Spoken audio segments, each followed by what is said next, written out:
Welcome to రాజనీతి. YS Jaganmohan Reddy గారు విశాఖ మత్స్యకార కుటుంబాల పరామర్శకు వెళ్ళారు. పరామర్శ ఎందుకు అంటే, ఈ మధ్య ఒక యాక్సిడెంట్ జరిగింది సముద్రంలో. విజయనగరం, విశాఖపట్నం జిల్లాలకు చెందిన 7 మత్స్యకారులు విశాఖపట్నం ఫిషింగ్ హార్బర్ నుంచి వేటకెళ్ళారు. జూలై 4వ తారీఖు మధ్యాహ్నం వాళ్ళు వేట ముగించుకొని తిరిగి వస్తున్న సమయంలో సముద్రం అల్లకొల్లంగా మారి తీరానికి సుమారుగా 10 నాటికల్ మైళ్ళ దూరంలో వాళ్ళ బోటు బోల్తా పడింది. ఈ ప్రమాదంలో 6 చనిపోయారు. ఒక అతను మాత్రం సముద్రంలో ఈదుకుంటూ కొన్ని గంటల పాటు ఈది అటువైపు వచ్చిన ఒక రవాణా నౌక సిబ్బంది సహాయంతో బయటపడ్డాడు. మిగతా వాళ్ళు చనిపోయారు. ఇది సముద్రంలో జరిగిన ప్రమాదం. తీరం నుంచి 10 నాటికల్ మైళ్ళ దూరంలో జరిగిన ప్రమాదం. ఈ ప్రమాదం విషయం తెలిసిన తర్వాత ప్రభుత్వం వైపు నుంచి మంత్రులు కొల్లు రవీంద్ర, కొండపల్లి శ్రీనివాస్ బాధిత కుటుంబాలను పరామర్శించారు. ఒక్కొక్క మృతుని కుటుంబానికి 10 లక్షల రూపాయల ఆర్థిక సహాయం ప్రకటించారు. అయితే జగన్మోహన్ రెడ్డి ఇవాళ పరామర్శకు వెళ్ళి ప్రభుత్వం అసలు పట్టించుకోలేదు బాధితుల్ని, మంత్రులు ఎవరో కూడా పరామర్శకు వెళ్ళలేదు అని విమర్శించారు. అసత్యాలు అలవోగ్గా చెప్పడంలో ఆ పార్టీ వాళ్ళు పిహెచ్డి చేశారు. జగన్మోహన్ రెడ్డి ఈ సందర్భమే కాదు, ప్రతి సందర్భంలో ఇలాంటి అసత్యాలు అలవోగ్గా చెప్తూ ఉంటాడు. ఆయన బట్టి ఆయన క్యాడరు, ఆయన పార్టీ నాయకులు, ఆయన పార్టీ మీడియా కూడా ఉంటుంది. ఇదే జగన్మోహన్ రెడ్డి సీఎంగా ఉన్నప్పుడు ఎంత పెద్ద ప్రమాదం జరిగినా తాడేపల్లి ప్యాలెస్ దాటి బయటికి రాడు. ఓడిపోయాక మాత్రం శవాన్వేషిలాగా మారిపోయి వాలిపోతూ ఉన్నారు. బాధితుల పరామర్శ పేరుతో వెళ్తారు. ఆ పార్టీ క్యాడర్ ఈ బాధిత కుటుంబాల వేదనను పట్టించుకోకుండా జగన్మోహన్ రెడ్డి సీఎం అని కేరింతలు కొడతా ఉంటారు. చూడండి ఎంత అమానవీయంగా ఉంటుందో అక్కడ. ఈ పరామర్శకు వెళ్ళిన జగన్మోహన్ రెడ్డి ప్రభుత్వ నిర్లక్ష్యం వల్లే మత్స్యకారులు చనిపోయారని చెప్పడం చాలా హాస్యాస్పదంగా ఉంది. ఎందుకంటే అది ఎక్కడో సముద్రంలో జరిగిన ప్రమాదం. బాధ్యత కలిగిన వాళ్ళు ఎవరో ఇలా మాట్లాడరు. సముద్రంలో 10 నాటికల మైళ్ళ దూరంలో బోటు బోల్తా పడితే దానికి ప్రభుత్వం ఏం చేస్తుంది? వీళ్ళు తిరిగి రావడం ఆలస్యమైందని కుటుంబ సభ్యులు అధికారులకు ఇన్ఫామ్ చేస్తే అధికారులు పట్టించుకోలేదని జగన్మోహన్ రెడ్డి ఆరోపించారు. ఇది కూడా అవాస్తవమే. అధికారులు సకాలంలో స్పందించారు. సహాయక చర్యలు చేపట్టిన విషయాన్ని జగన్మోహన్ రెడ్డి పక్కదోవ పట్టించే ప్రయత్నం చేశారు. పైగా బాధితులకి 10 లక్షల సాయం ఏ మూలకి ఒక్కొక్కరికి ₹1 కోటి ఇవ్వాలన్నారు. ఈయన అధికారంలో లేడు కాబట్టి ఎంతైనా డిమాండ్ చేస్తాడు. ఇంకా ఏమన్నా అంటే, కళ్ళు మూసి తెరిచేలోగా 3 ఏళ్ళు అయిపోతాయి, 3 ఏళ్ల తర్వాత నేను వస్తా, మీకు ₹1 కోటి ఇస్తా అని హామీ ఇచ్చారు. ఇప్పుడు మాత్రం తన జేబులోంచి రూపాయి ఇవ్వలేదు. ఎప్పట్లాగే 3 ఏళ్ల తర్వాత ఎవరు బతికుంటారో, ఎవరు అధికారంలోకి వస్తారో తెలియదు. తన జేబులోంచి రూపాయి తీయకుండా ఆయన తన ట్రాక్ రికార్డుని కాపాడుకున్నాడు జగన్మోహన్ రెడ్డి. ఆ రకంగా అంచనాలు నిలుపుకున్నాడు, ఆయన మీద ఉన్న అంచనాలు. ఇక ఆయన అధికారంలో ఉన్నప్పుడు ప్రమాద బాధితులకు ₹1 కోటి ఇచ్చాడా అంటే ఏనాడు ఇవ్వాల. తూర్పుగోదావరి జిల్లా కచ్చలూరు సమీపంలో గోదావరి నదిలో పర్యాటకుల బోటు మునిగిపోయి 51 మంది చనిపోయారు.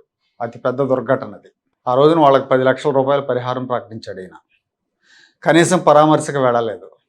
ఆ ఘటన జరిగిన సమయంలో ముఖ్యమంత్రి జగన్మోహన్ రెడ్డి గారు రెస్ట్లో ఉన్నారంట.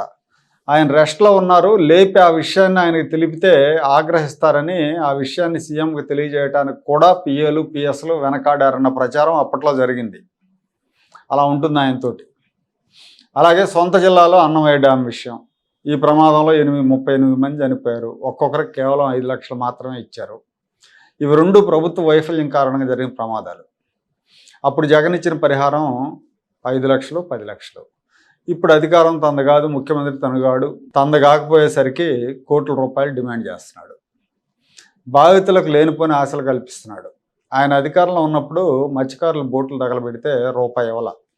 ఇంకో అతి ముఖ్యమైన సెల్ఫ్ గోల్ ఏంటంటే, యాక్సిడెంట్ చేసి గొర్రెల కాపర మరణానికి కారకుడైన మాజీ మంత్రి సీదిరి అప్పలరాజు కొడుకుని జగన్మోహన్ రెడ్డి వెనకేసుకొచ్చాడండి. పట్టుమని 18 ఏళ్ళు కూడా లేని పసిపిల్లగాడు యాక్సిడెంట్ చేస్తే అతని మీద మర్డర్ కేసు పెట్టే ప్రయత్నం చేస్తారా అని ఆయన ప్రశ్నించాడు. యాక్సిడెంట్లు సహజంగా జరుగుతుంటే అందరూ చేస్తుంటారు, అంత మాత్రానికే కేసులు పెడతారా అన్నట్టు మాట్లాడారు.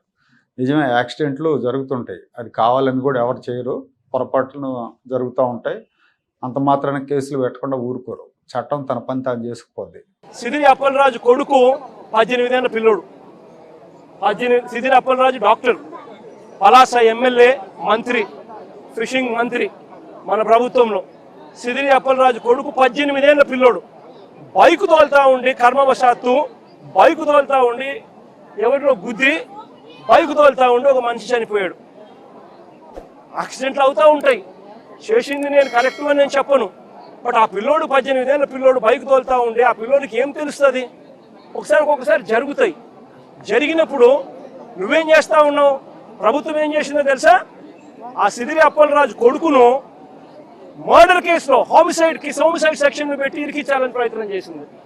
నిజంగా ఈ ప్రభుత్వం మానవత్వం ఉందా అని అడుగుతా ఉన్నా. సీదిరి అప్పలరాజు కొడుకు ఇతను యాక్సిడెంట్ మాత్రమే చేయలే, ఆ యాక్సిడెంట్ వేరేవాడు చేసినట్టుగా ఇంకొకరిని ఇరికించే ప్రయత్నం చేశారు తండ్రి కొడుకులు. నేరకారకుడిని మార్చే ప్రయత్నం చేశాడు అప్పలరాజు. ఆధారాలతో దొరికిన తర్వాతే అసలు నిందితుడు వచ్చి లొంగిపోయాడు. ఆధారాలు సీసీటీవీ ఫుటేజ్ లాంటి ప్రత్యక్ష సాక్షులు కానీ లేకపోయి ఉంటే ఒక అమాయకుడు ఆ కేసుని ఎత్తి మీద వేసుకునేవాడు, ఇతను తప్పించుకునేవాడు. చట్టం ముందు అందరూ సమానులే అన్న విషయాన్ని మర్చిపోయి తన వారు అయితే చాలు ఏం చేసినా పర్లేదు అన్నట్టుగా జగన్మోహన్ రెడ్డి వైఖరి ఉంటుంది. ఈ కుర్రాడి మీద, సీదిరి అప్పలరాజు కొడుకు మీద భారతీయ న్యాయ సంహిత BNSలో 105, 61/2, 106/1 సెక్షన్ల కింద కేసు నమోదు చేశారు.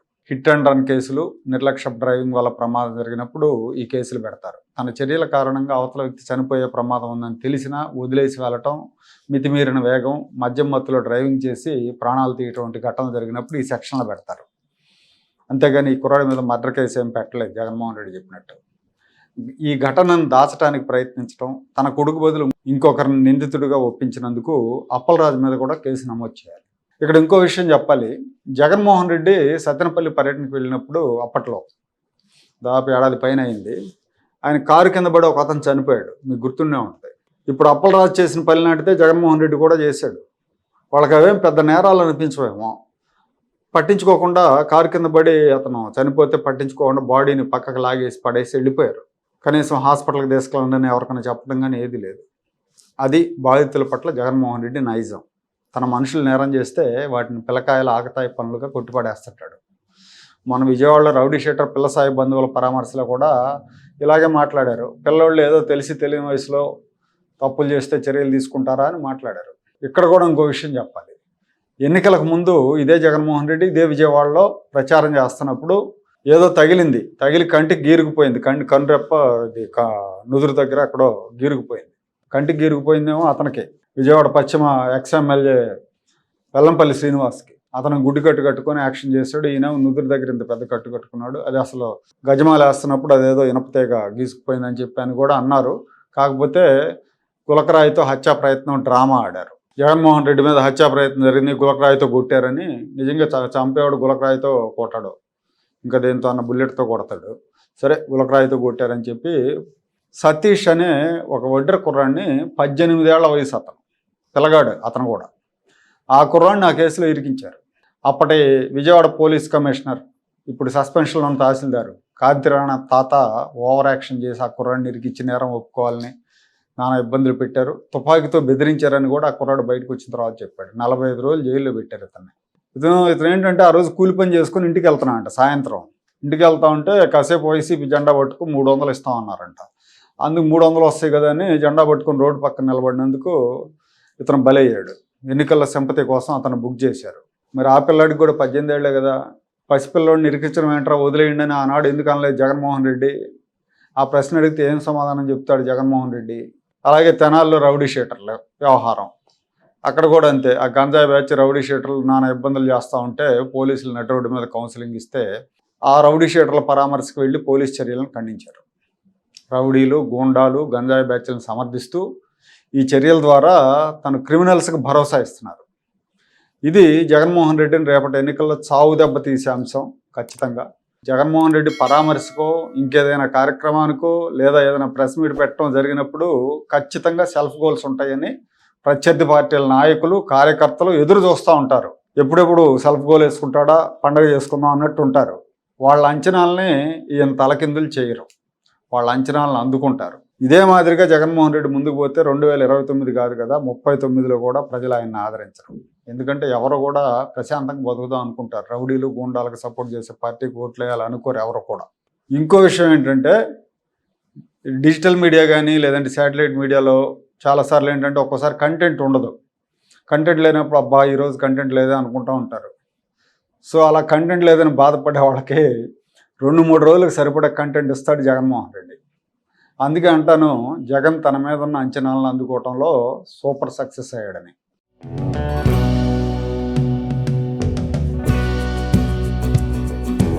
Like, share and subscribe to Rajaniti channel.